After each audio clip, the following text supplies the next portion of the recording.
Are you thinking about buying a home in Northern Virginia this year? There's 107 zip codes and communities in Northern Virginia. Each month for the last 10 years, I've produced a report which shows what's been happening in each of these zip codes and communities this month, this month, last year, a trend analysis. This is information you won't find anywhere else. So let's get to the report. Are you thinking about buying a home in Northern Virginia in 2024? This report will be a great guideline for you when you look at the 107 zip codes in Northern Virginia. I create this report every month for the last 10 years. Hi, my name is Tobin Seven. I'm a principal real estate broker, been a realtor for many years, and own my own real estate brokerage for the last 6 years. I'm licensed in Virginia, DC, and Maryland. I create this report every month, and it's great data. So this report is about Northern Virginia. There's a potential of 107 zip codes. Last month, January 2024, 103 zip codes reported, which is really a pretty high number. All right, let's get right into the report. One of the things I like to do is I like to use the word median instead of average. Median is more accurate. Average can be skewed by one high number or one low number. So to write this report, I use median. The median price of a home in Northern Virginia, this is 103 zip codes that reported, was $615,000. That same home 12 months previously would have been $575,000. That's a difference of $40,000. Doesn't sound like a lot of money, especially when you're buying a home, but if you divide that by 12 months, you can see that it's $3,333. That's what it would cost you by waiting a whole year to buy that same house you saw a year ago. So $40,000 translates into an extra cost of $3,333 per month.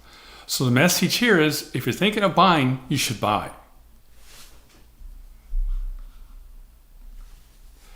This next chart shows a comparison of Northern Virginia, Washington, D.C., and Maryland.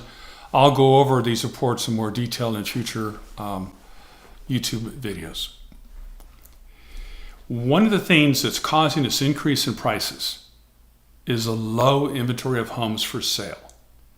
And the conclusion, and you'll see it throughout this YouTube video and through other presentations I make, if you're thinking about buying, buy now. There's not much inventory and prices continue to rise. Now, why are prices rising? And why are there very few homes for sale? This chart, which is a great chart, really explains everything. This is a chart that shows the Northern Virginia, DC, and Maryland, we call it the DMV, DC, Maryland, Virginia, marketplace. These are all 30-year fixed rate mortgages. Surprisingly, over 1/4, right down here, 26% of current homeowners have a fixed 30-year interest rate of less than 3%. That seems crazy low. Last week I was in an open house. Saw some buyers come through, was talking to them. I said, do you have a home to sell? And they said, yes, they had a home, but they weren't going to sell it. And I said, why? They said, because their current interest rate is 2.875%. And he said, if I sold that and bought something else, let's say I was going to downsize, I'd end up paying triple my current mortgage rate. I'd be paying more on my mortgage. So that's causing a lot of people who have existing homes not to sell. I mean, why would they? So over 25% have interest rate less than 3%. The next group, which is almost 45%, are 3 to 4%. So between the two groups here, you have almost 75%, 3/4 of marketplace. And then the other 20% is 4 to 5%. Current interest rates are higher than that. In fact, I don't know, I'm an Army veteran. A lot of my clients are military. They use a VA loan. VA loans typically have a little bit lower interest rate because the government guarantees part of it than conventional or FHA. And even a VA loan is not as low as 4 to 5%. So most of the people who have homes have interest rates much less than the current interest rates. Let's take a look at another chart. We're going to focus today on closed sales. And again, that goes back to the theme. There aren't many homes for sale. If there's not many homes for sale, there's not many settlements or closings. So this goes back 5 years. And I like it the way this is presented. It's in a kind of a dial like on your car, a speedometer. It's at the very bottom of the lower left side. That means that closed sales are at a 5-year low in Northern Virginia. And you'll find that theme all throughout. There just aren't many homes for sale. When they come up for sale, they get sold very quickly. This next chart shows the median sale price. We were talking, again, that's 7% from 12 months before. Now, what's kind of interesting here is when you're looking at homes, some of my clients who are buyers say, you know, I'm going to wait. You shouldn't wait. The median price, and again, we like to use the word median, a home went under contract in 16 days. That's almost 50% less than what it was a year ago. That's crazy low. So if you see a home for sale, it's going to go under contract very quickly. And these are real facts and real data, and I get them from the Realtor Association and other sources.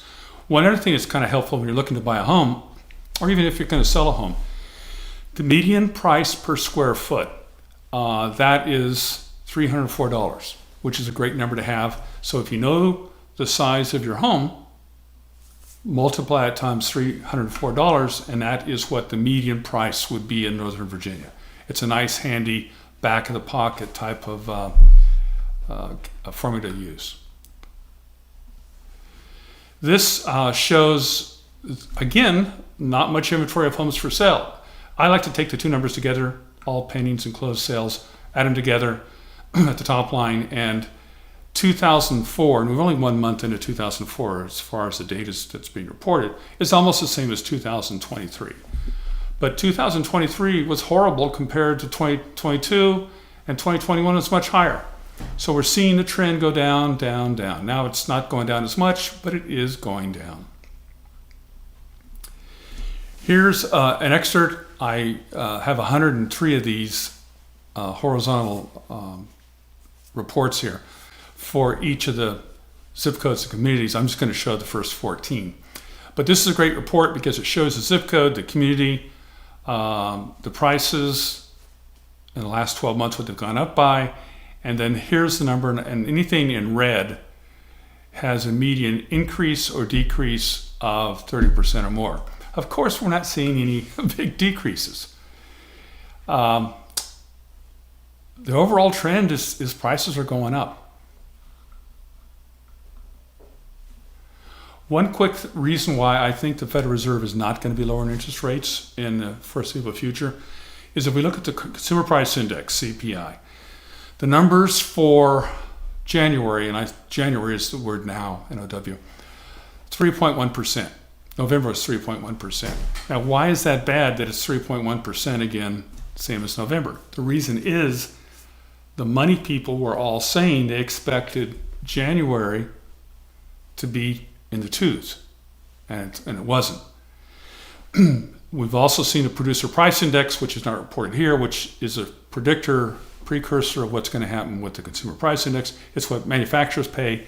That number was much, much higher than they expected, and that's going to feed into the Consumer Price Index. So the economic trends we're seeing are not positive or favorable to cause the Federal Reserve to say we should cut interest rates. My personal prediction, I've been doing this a long time, see the white hair?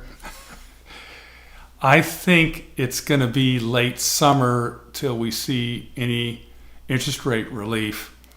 And again, it's an election year, so political parties like to always have rates less so the economy starts booming. We'll see if that happens, but right now the economic underpinning of our economy is much stronger than anyone or even I thought. And the last slide. Again, I'm a principal broker licensed in Virginia, DC, and Maryland. I'm also an Army veteran and Eagle Scout. If you want to find out more information, you can go to my website, which is soldby7.com, or email me, and there's my phone number. Also, one last thing which may be of interest to you, if you're going to buy or sell, I give 25% of the commission I earn buying or reduction in selling to my clients at settlement, which is real money to you. I own the brokerage. I can do that. Again, I hope this information is useful to you. You may want to consider subscribing because I do this report 3 times a month, and I do other reports too on real estate in the DMV, DC, Maryland, Virginia.